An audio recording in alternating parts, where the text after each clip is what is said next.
Hello everyone, আমি রাই। আজকে সকলকে একদম প্রথমেই জানাই শুভ রাখি পূর্ণিমার অনেক অনেক অনেক শুভেচ্ছা। প্রত্যেকে বাড়ির লোকের সাথে ভাই বোনদের সাথে নিশ্চয়ই খুব আনন্দ করেছো। আশা করছি তোমাদের দিন খুবই ভালো কেটেছে। তো আজকে আমার দিনটাও শুরু হয়েছে রাখি দিয়ে। আমি আমার গপুদের, আমার বোনকে রাখি পরিয়েছি। আর এই রাখি উপলক্ষে আজকে আমার বাড়িতে ছিল সত্যনারায়ণের পুজো।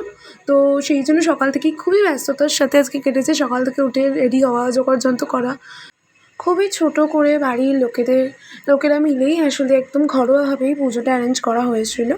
আসলে একটুখানি আমাদের কয়েকদিন বাড়িতে কিছু প্রবলেম, কিছু ডিস্টার্বেন্স চলছিল। সো একটু পুজো করলে দেখবে পজিটিভিটি ছড়িয়ে যায় মানুষের মধ্যে, অনেকটা পজিটিভ এনার্জি নিয়ে একটা নতুন স্টার্ট করা যায়। এই ভেবেই বাড়িতে পুজোটা রাখা হয়, ঘরোয়াভাবে রাখা হয়। তো তার জন্য ভীষণই খাটনি ছিল, সকাল থেকে প্রচণ্ড খাটাখাটনি, সব কিছু জোগাড় যন্ত্র করার। এই বছর পুরোটাই প্রায় আমি নিজের হাতে করেছি। ইভেন এইবার ফার্স্ট টাইম আমি সিন্নিও মেখেছি প্রসাদে।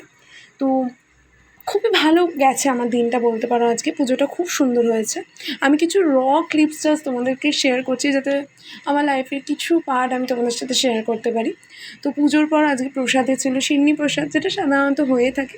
তো এই সিন্নি, ফল, প্রসাদ এইসব দিয়ে আমি উপোস ভেঙেছি। আর তারপর খাবারের মধ্যে ছিল আজকে লুচি আলুদম, যেটা পুজোয় ম্যান্ডেটারি হয়।